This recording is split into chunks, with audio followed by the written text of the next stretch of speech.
Quero te falar hoje sobre esse assunto. Uma igreja perfeita. Graças a Deus que ela existe, né? E se chama Conectar. Mentira. Uma igreja perfeita. Eu quero falar com você sobre esse assunto hoje. A gente vai gastar alguns minutos. E para isso eu queria que você pensasse através de uma pergunta. Você já conviveu com uma pessoa que tem uma percepção muito elevada sobre si mesmo?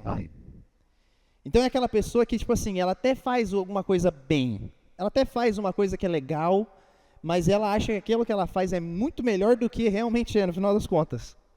Ela acha que aquilo que ela faz, ela acha que aquilo que ela faz para os outros, ou enfim, a forma que ela trabalha, a forma que ela age, é muito boa, mas muito boa.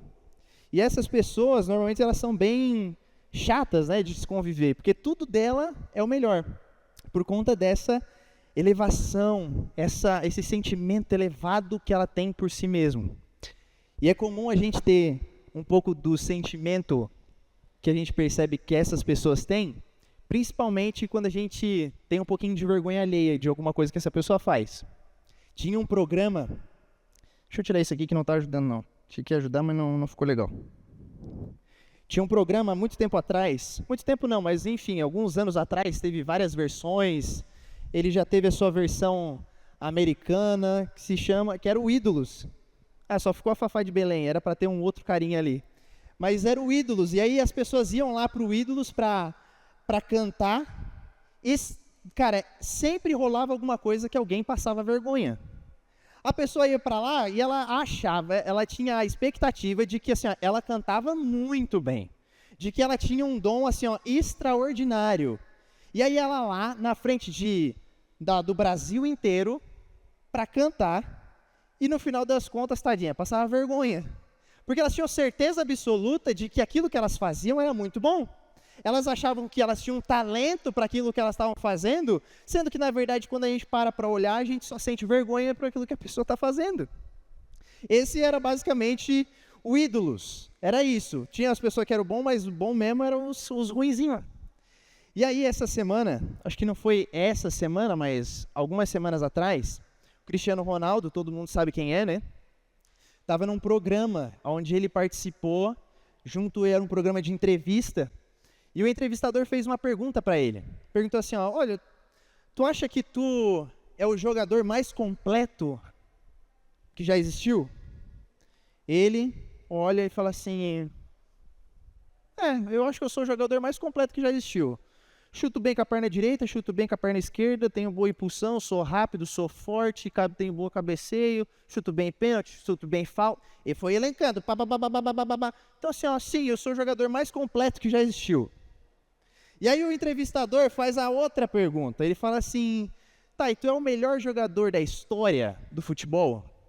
E sim, meus amigos, a resposta dele foi sim, eu sou o melhor jogador da história, na minha opinião. Na minha opinião, eu sou o melhor, como ele diria, né? Eu sou o melhor da história.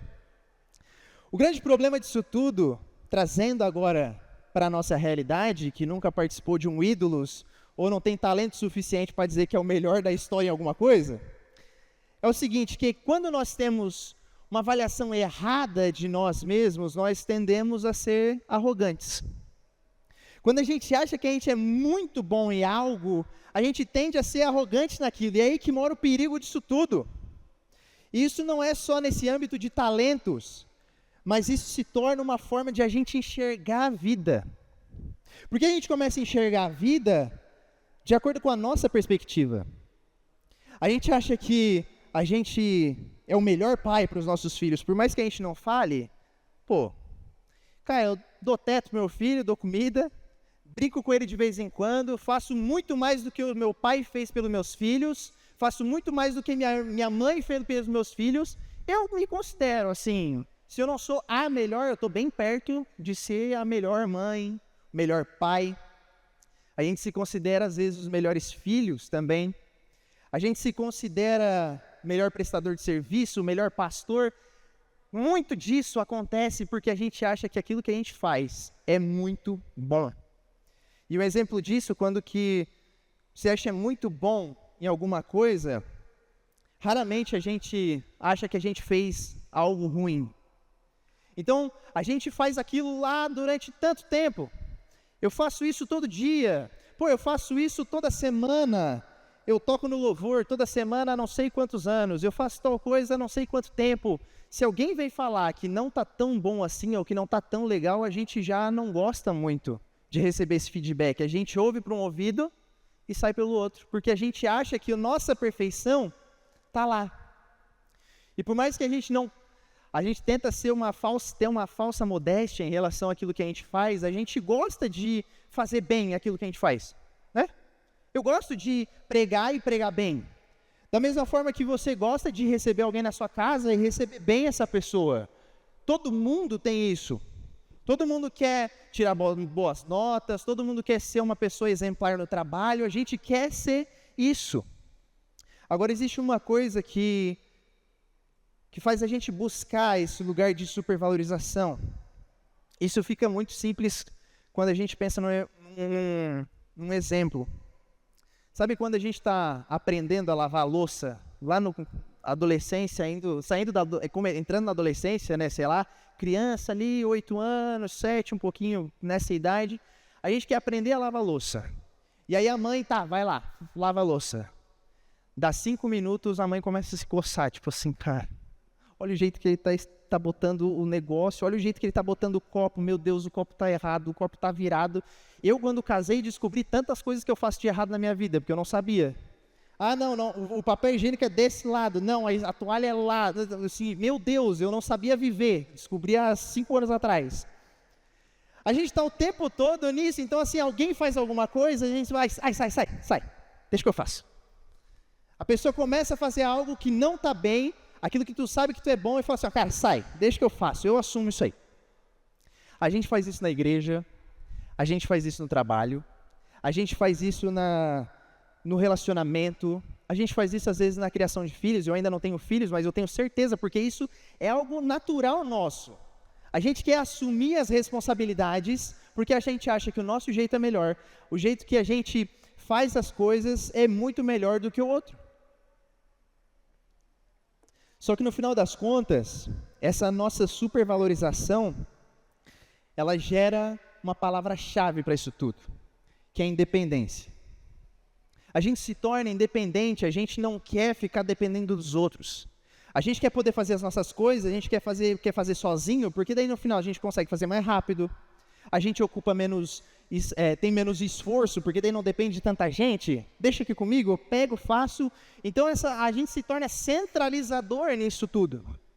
Porque o jeito que eu faço é bom, eu tenho uma supervalorização, então eu creio que é mais fácil eu mesmo fazer e assumir esse negócio do que ficar dependendo dos outros. E pensando nisso, eu quero te contar uma história. A história dessa igreja, que era uma igreja perfeita. A igreja era de uma cidade chamada de Laodiceia. E quando a gente fala de alguns temas da Bíblia, a gente precisa tentar entrar numa viagem no tempo para aquela época. A gente precisa tentar entender o que acontecia com as pessoas com a mentalidade de lá. E Laodiceia era uma cidade com gente. Algumas histórias contam que ela era uma cidade com quase 100 mil habitantes, ou seja, imagina, para o mundo antigo, isso era muita gente. E aí eu quero te mostrar algumas curiosidades sobre Laodiceia. Um ponto importante que a gente precisa enxergar sobre essa cidade é que ela era uma cidade muito rica. Muito rica. As pessoas da nobreza ficavam nessa cidade. As pessoas da alta cúpula da sociedade gostavam de viver lá.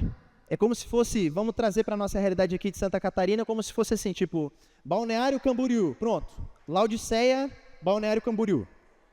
Uma cidade muito rica, uma cidade que ela foi importantíssima para a rota comercial. Então, todo o processo que acontecia na Ásia Menor, passava por Laodiceia, porque tinha se tornado uma rota comercial importante por conta da posição, por conta das estradas. É uma cidade muito rica, podia produzir estrada boa, podia fazer muita coisa, tinha estrutura, tinha infraestrutura. Outra coisa, ela tinha essa estrutura invejável. Mais um ponto é que eles tinham uma fabricação de uma lã negra. uma fabricação de uma lã que era muito só daquela região. Então, o mundo inteiro, principalmente o Oriente, gostava de ter essa lã. E muito da riqueza da cidade veio por causa desses 3 pontos. Uma rota comercial importantíssima, as pessoas iam para lá porque tinha oportunidade de emprego, tinha oportunidade de estrutura, tinha casas melhores, tinha tudo que podia ter de melhor, tinha em Laodiceia. E principalmente por causa dessa lã, essa lã negra que eles acabaram produzindo. E tem mais uma coisa. A cidade de Laodiceia, ela tinha uma sede de uma escola de medicina. E uma escola de medicina focada, especializada em oftalmologia. Então a gente para pensar, tipo assim, cara, olha o que está acontecendo num mundo, numa cidade que está tendo essa força toda numa região inteira. E para você ter uma ideia de como que era situada a cidade, era o seguinte: Hierápolis, Laodiceia e Colossos. Quando a gente olha para esse mapa, a gente percebe algumas coisas. Primeiro, Hierápolis, ela tinha águas termais. Águas que elas eram consideradas terapêuticas. Então as pessoas iam até Hierápolis, iam para lá com o objetivo de cura, então terapêutico, dava aquela dilatadinha, enfim, a pessoa ficava melhor, poros, todo o esquema de um local que tem água termal. Agora em Colossos, ela tinha água fria, água muito gelada, e uma qualidade alta para as pessoas beberem. Então, de um lado, Hierápolis, uma cidade que tinha águas termais, e do outro lado, onde era montanhoso, Colossos, uma cidade onde as nascentes já saíam geladas, as pessoas iam para lá com o objetivo de se refrescar, as pessoas iam para lá com esse objetivo. Agora, Laodiceia, ela tinha um ponto importante, interessante nessa geografia, que as águas, quando chegavam de Hierápolis para Laodiceia, elas se tornavam águas mornas. E essas águas mornas, elas causavam um cheiro muito forte também. Só que ela produzia muitos minerais. E por conta desse mineral, como eu falei que tinha uma faculdade de medicina, eles conseguiram produzir colírio para os olhos, por conta da quantidade de mineral, e tinha que ser naquela temperatura, não podia ser muito quente, não podia ser muito fria. Eles precisavam que aquela temperatura ficasse lá, para eles conseguirem produzir colírio, e eles produziam também uma pomada. Só que tem um grande problema. É nessa cidade, com essa água eles conseguiram desenvolver esse colírio, mas nessa cidade rica, forte, cosmopolita, empreendedora, existia uma igreja. Uma igreja estava lá naquele local.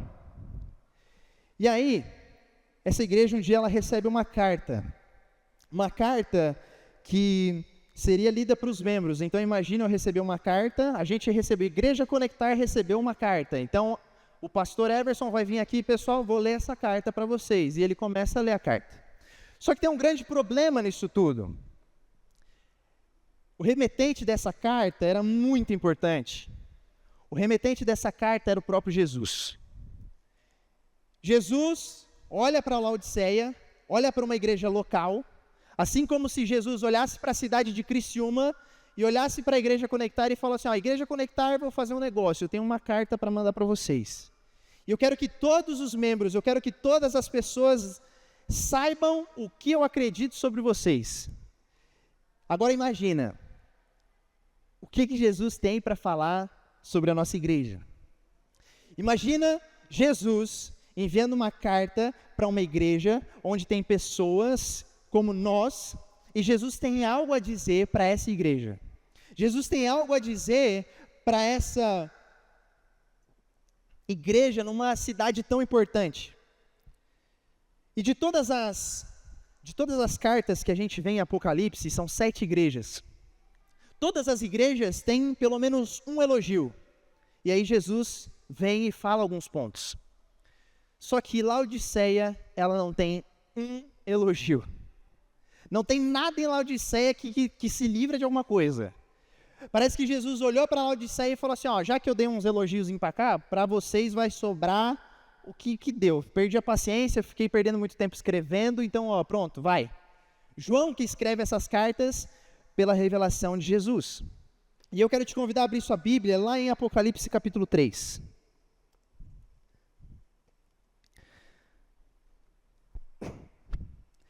Apocalipse capítulo 3, a gente vai ler o verso 15 e vai ler o verso 16.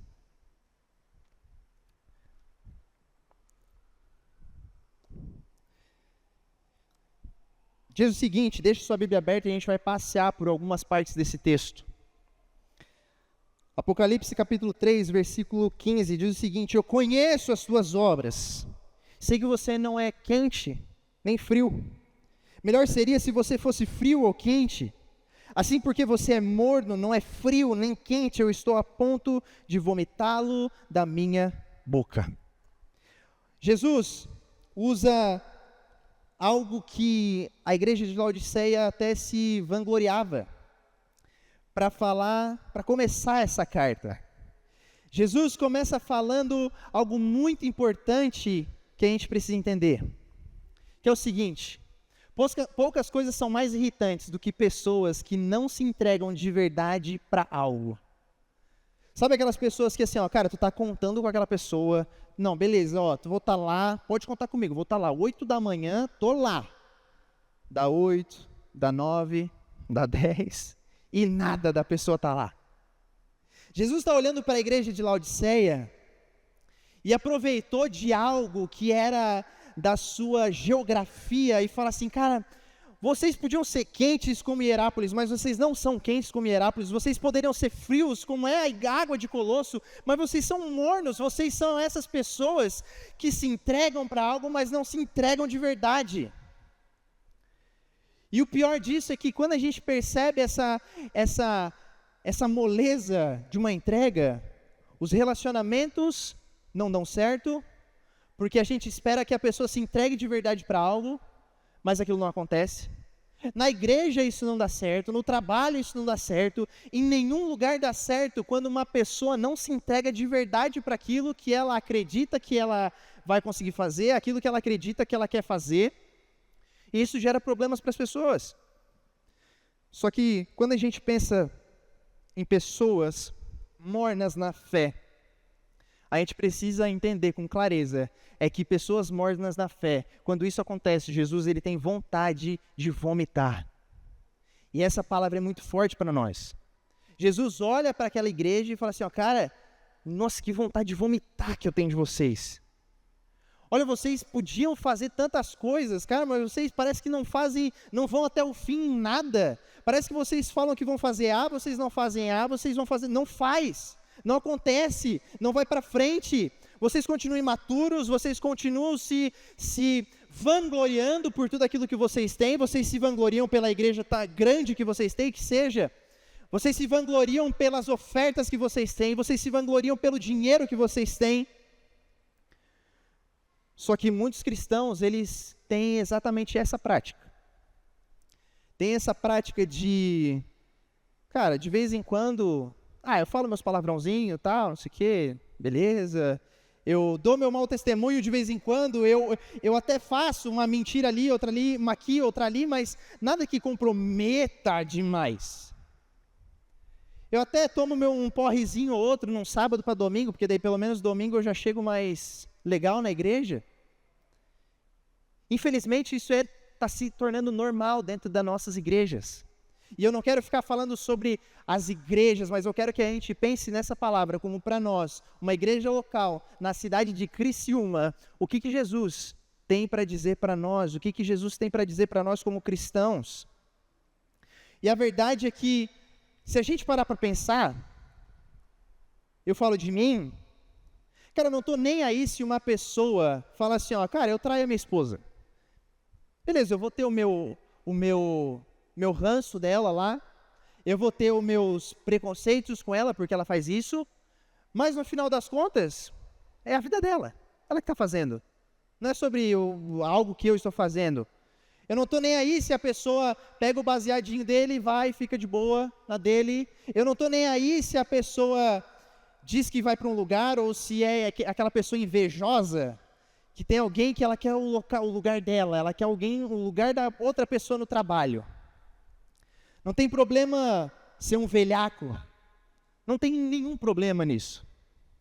O grande problema é de pessoas que fazem isso e ainda assim dizem que amam a Jesus. O grande problema não é o marido que trai a mulher. Ele não foi regenerado por Jesus. Ele não conhece o amor de Cristo. Infelizmente é natural que isso aconteça. Agora, uma pessoa que se diz que teve um encontro com Jesus, alguém que é marcado pelo Evangelho, que participa todo domingo de um culto, é dizimista, é voluntário na igreja, não falta um. Mas essa pessoa continua com os pecados de estimação da vida dela. Essa pessoa continua sendo essa pessoa imoral.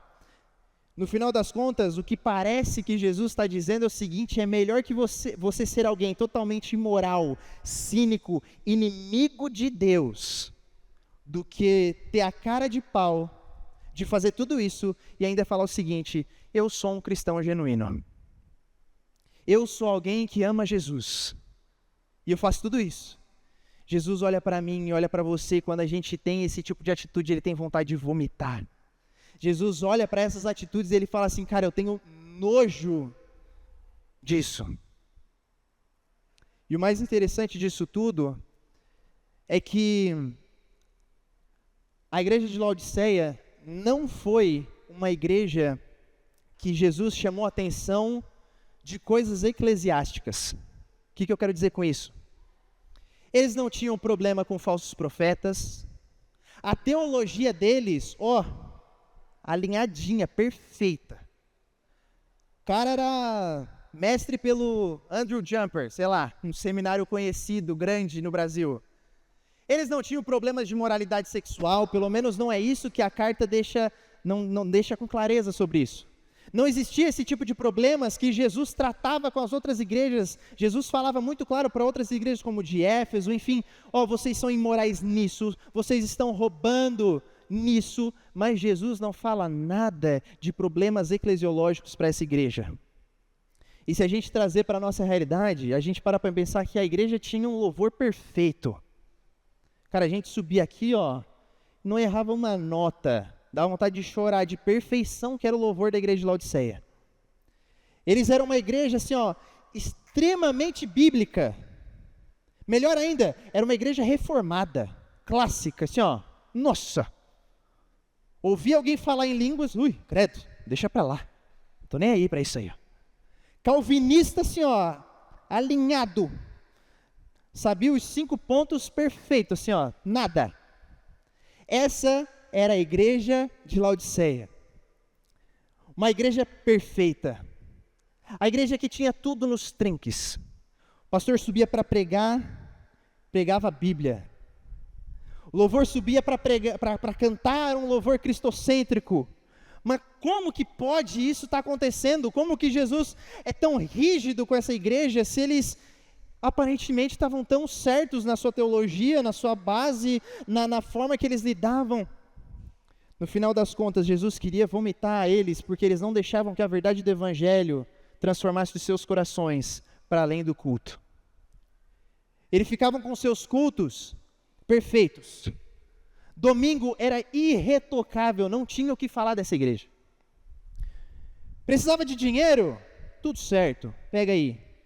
Quando a gente começou a obra aqui da igreja, a gente foi orçar o ACM.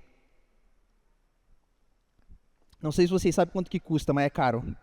Eu quase caí para trás, a hora que o tio falou. Isso é 80 mil reais. Eu assim, quê? A igreja de Laodiceia ia falar assim, só passo Pix. Tudo certo, tudo em ordem. Essa que era a igreja de Laodiceia. Eles não deixavam que a verdade do Evangelho transformasse os corações além do culto. Então o seu culto era perfeito, não tinha nada de errado. E aí olha que Jesus continua falando para eles a partir do verso 17. Você diz: eu estou rico, adquiri riquezas e não preciso de nada. Não preciso de nada.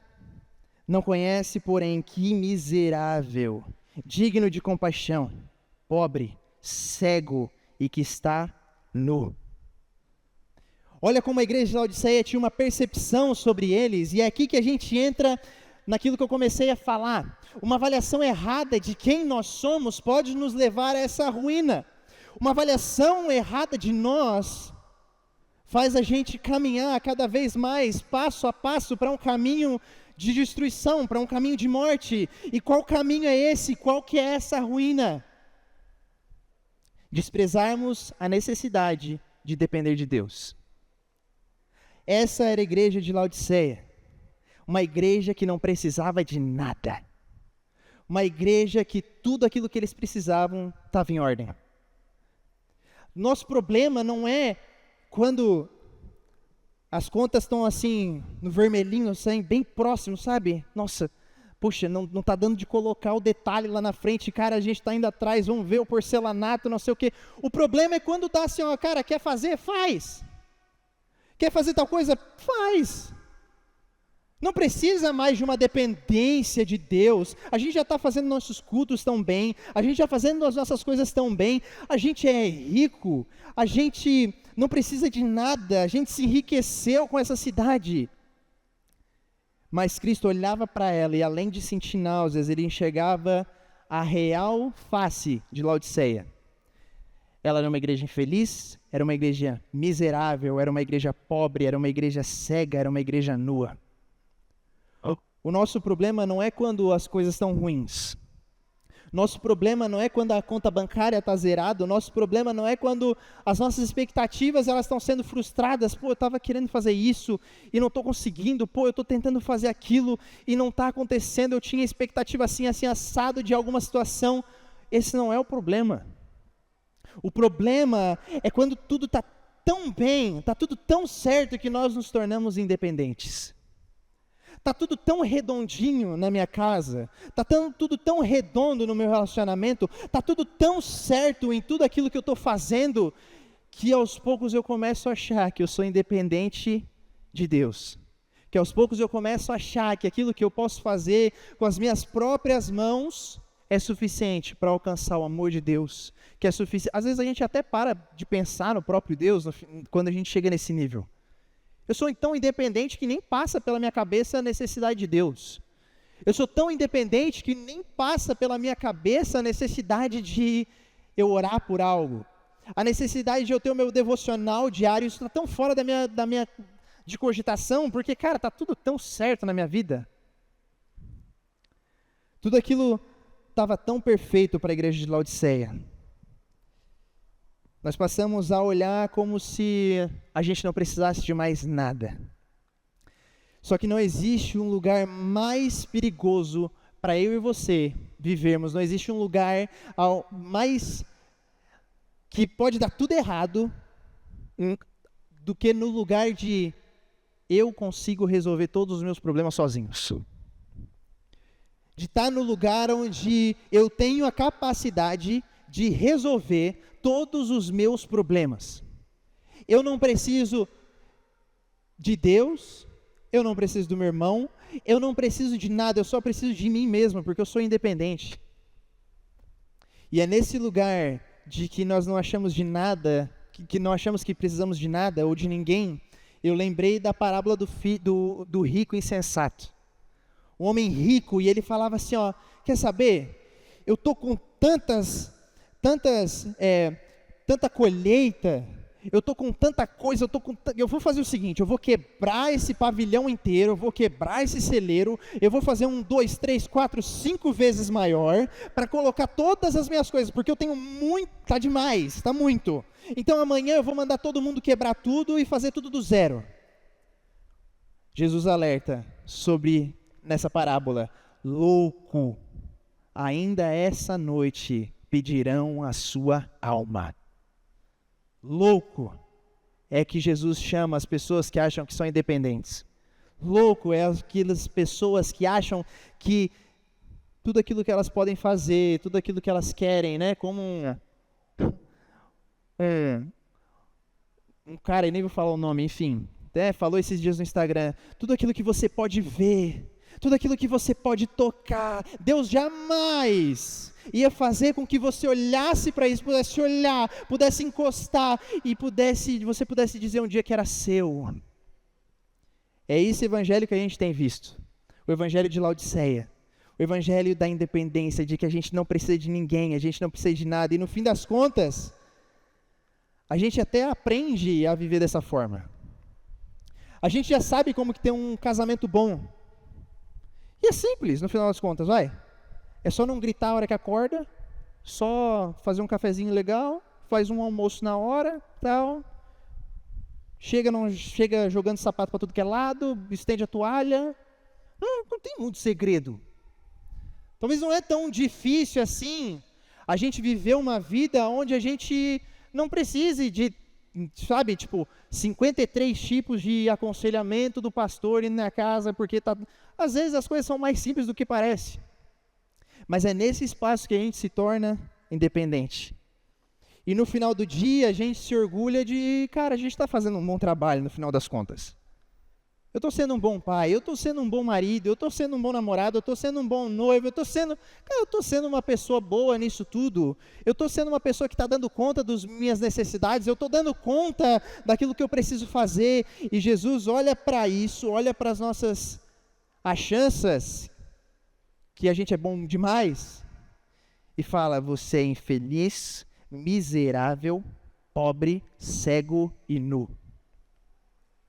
Quando nós temos uma avaliação errada de nós mesmos, desprezamos a necessidade de depender de Deus.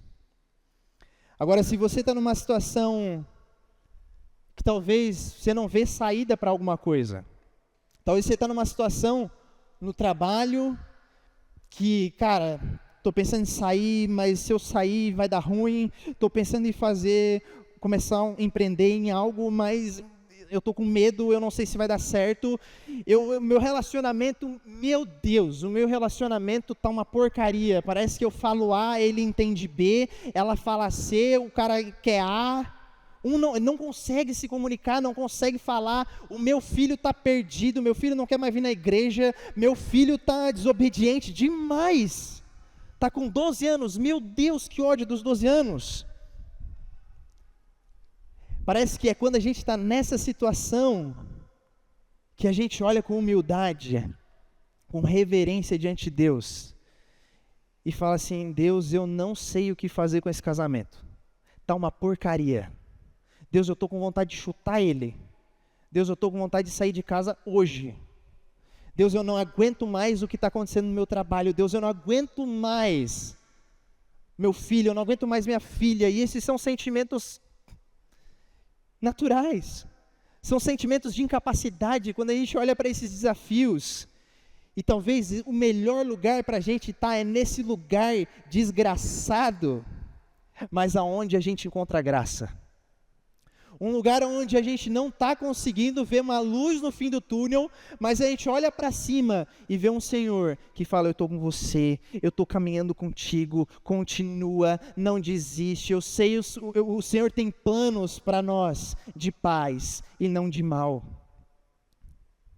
E aí sim a gente pode achar que finalmente a gente chegou nesse lugar de confiança plena, de as coisas não estão legal aqui, não está legal na direita, não está legal na esquerda, não está legal. Mas eu tenho a plena confiança que eu estou no melhor lugar, porque eu sei onde Cristo está olhando por mim, e eu posso, com humildade e reverência novamente, confiar naquilo que Ele tem para nós, confiar naquilo que Ele tem para mim e para você. Se a má notícia é que a carta era do próprio Jesus, essa também era a boa notícia. Ao mesmo tempo que essa carta confrontou aquelas pessoas, ao mesmo tempo que aquela carta trouxe um sentimento de assim, cara, a gente está fazendo tudo errado, parece que a gente não está indo para frente.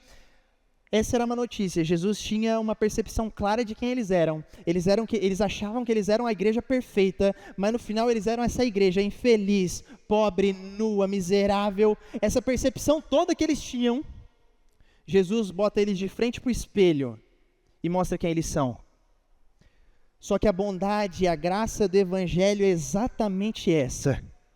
Quando Jesus se apresenta para nós, ele fala assim: olha no espelho, se olha, você é essa pessoa miserável, Você é essa pessoa que merecia a morte. Você é essa pessoa que deseja aquilo que você não deveria desejar. Você é essa pessoa que faz tudo isso que tu sabe que tu faz de mal, seja nas suas atitudes, seja nos seus pensamentos. Esse é você, se olhando no espelho.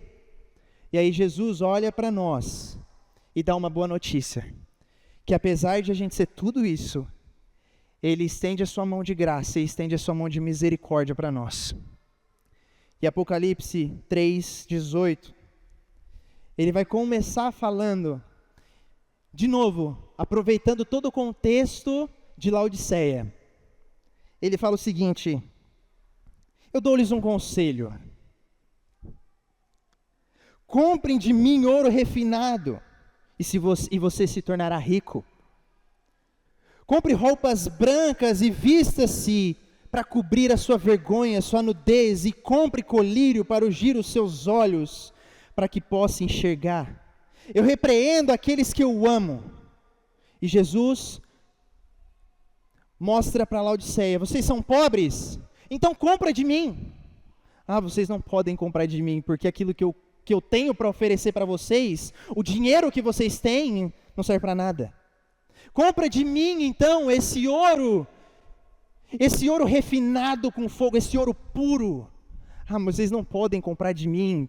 Vocês até têm dinheiro, vocês até têm muita coisa, vocês até se esforçam, vocês vendem muito, mas aquilo que eu tenho para oferecer para vocês, vocês não podem comprar, vocês não têm essa capacidade. E ele fala: compre de mim e você se tornará rico. Vocês que achavam que eram ricos, vocês achavam que tinham alguma coisa, vocês não têm nada. Só que eu sou aquele que pode dar riqueza para vocês. Coloquem roupas brancas. Essa lã negra que vocês têm, essa lã que o mundo inteiro olha com expectativa de comprar para vocês, ela não serve de nada para mim. Porque a roupa que eu tenho para vocês é mais branca, é uma roupa de santidade que eu tenho para vocês, que vocês também não têm a capacidade de se vestir. Vocês ainda estão nus, vocês ainda estão com suas partes expostas. Vista-se com a sua vergonha e nudez. Compre colírio para ungir os seus olhos. A sede de uma escola de medicina focada em oftalmologia, que vendia, sei lá, talvez o melhor colírio da época, Jesus olha para aquilo e fala assim: ó, esse colírio que vocês acham que vocês ajudam muita gente, serve de nada. Coloca o colírio de verdade no olho de vocês. Abram seus olhos porque vocês estão cegos. Vocês acham que vocês podem muito. Vocês acham que a capacidade que vocês têm é altíssima. Mas esse colírio que eu tenho disponível para vocês é um colírio que vocês finalmente vão poder enxergar. Porque vocês estão cegos. Vocês acham que vocês podem muito e vocês não podem nada. E ele termina falando, a parte A do versículo 19 é: eu repreendo e disciplino aqueles a quem eu amo. Jesus está olhando para essa igreja com amor. Por mais que ele estivesse olhando para aquela igreja que se achava perfeita e descascando, ele está fazendo isso com amor. E ele continua falando. Portanto, versículos 19 e 20. Seja diligente e arrependa-se. Esse é o primeiro chamado de Jesus para mim e para você. Quando a gente acha que a gente tem uma auto-revelação, uma auto-avaliação de nós, Ele olha para a gente e fala assim, ó, seja diligente, ou seja, faça uma escolha boa, eu estou te dando um conselho, se arrepende. E ele termina com, talvez, uma das partes mais lindas desses versos. Ele fala o seguinte: eu estou à porta e bato. Se alguém ouvir a minha voz e abrir a porta, eu entrarei e cearei com ele e ele comigo. Você pode dar um amém por isso? Jesus olhou para nós quando a gente era uma igreja como Laodiceia. Jesus olhou para nós quando éramos pessoas que davam vontade de vomitar. Jesus olhou para nós quando nós éramos pessoas miseráveis, quando nós éramos pessoas infelizes, e no final das contas Ele está convidando para a gente ceiar com Ele. No final das contas, o convite de Jesus é assim, ó, cara, aceita o meu conselho, se arrepende das suas obras, eu estou aqui, ó, batendo, eu estou aqui, te esperando, eu estou aqui com a minha graça irresistível, pronta, disposta para te oferecer. Agora abre essa porta, deixa eu entrar, deixa eu cear com você, porque você tem um banquete preparado. Eu tenho um banquete preparado para você, igreja de Laodiceia. Eu tenho um banquete preparado para você, igreja Conectar. Eu tenho um banquete preparado para você, Paulo, Claudiomar, Débora. Eu tenho um banquete preparado para vocês. O convite que Jesus faz não é um convite simples, mas é o melhor convite da terra. Depender daquele que nos criou com as suas próprias mãos.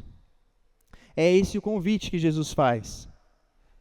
Jesus convida a gente para depender dele, sem tentar ficar barganhando algo, sem tentar, como a igreja de Laodiceia, achando que a gente pode muito, mas ter o reconhecimento de olhar na frente do espelho e ver que a gente não pode nada. A gente pode tirar algumas conclusões de que a melhor igreja não é aquela que tem tudo, não é aquela que pode comprar talvez as melhores coisas, não é aquela que tem a melhor pregação, não é aquela que tem tudo que pode, mas não tem a Cristo. Ela tem tudo, e ela consegue fazer um culto encantador, acho que essa é a palavra certa, mas se Jesus está dentro da igreja ou não, não faz diferença nenhuma. Se o Espírito Santo está confrontando as pessoas dos seus pecados, do seu juízo, não faz diferença, porque eles conseguiram encantar aquilo que precisavam encantar. A melhor igreja talvez seja aquela que tem o pior pregador. A melhor igreja talvez seja aquela que a conta bancária está sempre ali, ó, no limite. A melhor igreja talvez seja essa, mas que olha para Cristo e sabe que depende de todas as coisas para fazer alguma coisa. É aquela que olha para Cristo e fala, Senhor, se o Senhor não prover para essa situação, a gente está lascado. Deus, se o Senhor não mover uma pessoa, se o Senhor não mover algo, se o Senhor não fazer a pessoa que não crê no Senhor mudar de ideia para algo, a gente precisa do Senhor e a gente é dependente do Senhor. E esse é o lugar mais seguro da terra. O local onde a gente sabe que está descansando. E Deus fala isso no Antigo Testamento para Israel. Israel, eu queria tanto que vocês fossem meus pintinhos ao redor das minhas asas, mas vocês não querem. É como se Deus estivesse falando para nós, igreja, eu quero tanto que vocês fiquem ao redor das minhas asas, porque não existe lugar melhor para estar, se não for nas asas do Senhor, se não for nas mãos do Senhor, sabendo que Ele pode todas as coisas para aqueles que o amam, apesar das coisas serem boas, apesar das coisas não estarem tão boas assim, mas tendo a plena convicção de que talvez a gente não tenha essa vida tão legal que a gente vê alguns coaches evangelistas falando. Talvez a gente não tenha essa vida incrível que parece que está o tempo todo batendo na nossa cabeça no Instagram da vida. Mas a gente pode saber que a gente pode estar nessa terra sem receber um tostão do que ela pode nos oferecer, de estar nessa terra sem conseguir nenhum apreço por ninguém, mas no final de tudo, a gente olhar para Cristo e Cristo olhar para nós e falar assim, ó, o banquete está feito, o banquete está pronto. De nada vale a gente buscar o mundo e perder no final das contas a nossa alma. Ter tantas coisas, todas as coisas que os meus olhos desejaram. É como se fosse Salomão falando no final das contas. Eu tive tudo o que eu quis. O que as minhas mãos quiseram tocar, eu toquei. Eu queria tal mulher, eu tive. Eu quis 130 mulher, eu tive. E no final das contas, isso não vale de nada. O convite de Jesus para nós é que a gente venha se tornar pobres, os pobres de espírito. Quem são os pobres? Aqueles que dependem de uma cesta básica, aqueles que dependem de tudo, aqueles que dependem de alguém ajudar para ver se consegue alguma coisa, aí vê que consegue um bico, parece que está trabalhando de manhã, parece não está, né? Trabalhando de manhã para comer à noite, porque não tem dinheiro, não tem o que fazer. O convite de Jesus é exatamente para a gente ser isso, no mundo espiritual. Bem-aventurados os pobres em espírito, pois deles é o reino dos céus.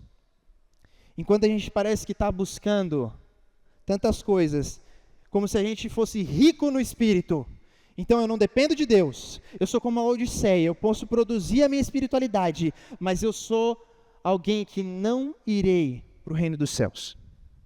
Esse é o convite de Jesus, porque essa promessa nós temos a certeza plena e absoluta de que um dia Ele voltará, e Ele levará a sua igreja perfeita. Essa igreja que em Laodiceia Ele falou assim: compre de mim ouro refinado, se vista com a lã mais branca, perfeita, que Ele sabe que a gente não tem a capacidade de ser, que Ele sabe que nos dias que a gente for pecar, e a gente vai pecar, isso vai acontecer, Ele vai pegar, enxugar e lavar todas as nossas roupas, e é algo que eu e você a gente não pode produzir, a gente só pode com reverência e humildade saber de tudo isso e pedir: Senhor, que a sua graça possa ser aquilo que me basta. Senhor, que a sua graça possa ser aquilo que vai me alcançar cada dia. Senhor, que seja a tua graça nos dias que eu estou tão mal, nos dias que eu estou me sentindo o pior dos pecadores, como Paulo fala, que essa graça possa me alcançar, e que o teu Espírito possa me constranger, quando eu estou cometendo algo de errado, quando eu estou cometendo um pecado, que eu não perca o teu Espírito falando ao meu coração, que eu não perca a clareza de saber que eu preciso me arrepender daquilo que eu sou, que eu preciso me arrepender dos meus pecados, mas ter a consciência de que o Senhor é aquele que no final de todas as coisas é o que cumprirá as suas promessas, porque eu não tenho capacidade de cumprir as minhas. Que a gente venha ser esses pobres de espíritos, bem-aventurados, que um dia herdarão o reino dos céus. E para a gente refletir e praticar 3 pontos, queria que você pensasse sobre isso. Quanto que você tem confiado na sua capacidade? Quanto que você tem confiado que o seu trabalho, você é bom naquilo que faz? O quanto que você tem confiado de que, sim, não, eu sou uma boa esposa, eu sou um bom marido, não tem do que ele e ela reclamar, eu sei que eu sou bom naquilo que eu estou fazendo. Eu sei que eu sou bom pai, eu tenho capacidade de ser isso. Eu sei que eu sou boa mãe, eu tenho capacidade de ser isso. Eu sei que eu sou um bom pastor, eu sei que eu sou um bom líder, eu tenho a capacidade de ser isso. Quanto que você tem confiado nessa capacidade? Que daí quando você olha no espelho, você vê que não tem capacidade nenhuma.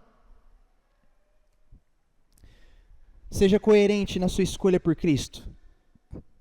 Se você quer optar por uma vida sem Cristo, opte por uma vida sem Cristo. Mas não fica, um domingo eu estou aqui levantando minhas mãos, graças ao Senhor, cantando qualquer coisa, ouvindo uma pregação, para segunda-feira eu viver como se minha vida não dependesse do Senhor. Se é para ser crente, seja crente. Se é para ser alguém que não ama o Evangelho, vira ateu. Trai tua esposa, vai, sai. Escolha o seu caminho, mas não seja uma pessoa morna. Escolha o caminho que o Senhor está nos chamando para caminhar. O caminho, o convite está posto, está colocado. É quente ou frio? Morno? No final das contas, se a gente parar para pensar, é como se um está aqui e outro está lá. Mas não, e a gente está no meio. Não, é que quem está no meio está lá. Não está nem lá, não está nem cá, então está lá. O inferno está a caminho. É isso. É isso que Jesus está alertando, é isso que Jesus está fazendo com aquela igreja. E por último, abra a porta, sente-se à mesa e cei com o Cordeiro. Esse é o convite que Jesus faz para mim e esse é o convite que Jesus faz para você. Que a gente possa olhar para as nossas incapacidades e ter a plena convicção de que a gente não pode muita coisa e que às vezes a gente nem pode nada, mas que o Senhor é aquele que está reservando a sua igreja limpa, perfeita, aí sim de verdade perfeita, essa igreja que um dia subirá aos céus, porque Ele morreu por ela, Ele se entregou por ela, e o sacrifício de Jesus foi 100% eficaz, e é esse sacrifício que nós temos acesso, por graça, por misericórdia, porque por capacidade, por achar que a gente é bom naquilo que a gente faz, a gente vai ser vomitado no final das contas. Que é, nós possamos ser ou frios ou quentes. Que a gente não venha achar que a gente é rico, que a gente não venha achar que a gente tem a melhor lã negra da Ásia, do Brasil, que a gente não venha achar que a gente é a melhor igreja porque a gente prega assim, porque a gente prega assado, porque a gente tem isso, porque a gente tem aquilo. Cara, isso não vale de nada se a gente não ser transformado de verdade pela graça do Evangelho. E eu quero te convidar nesse momento a você ficar de pé para orarmos juntos.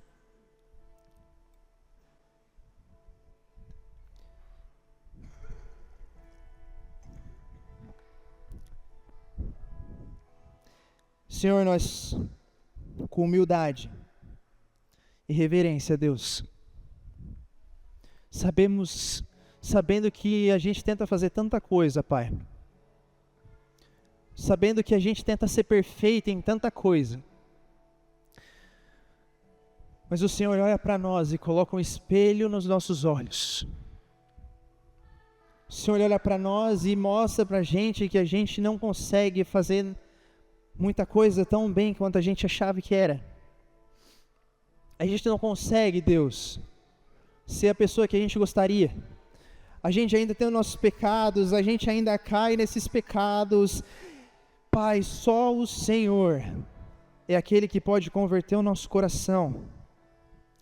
Nos lembrando que um dia o Senhor se sacrificou por essa igreja.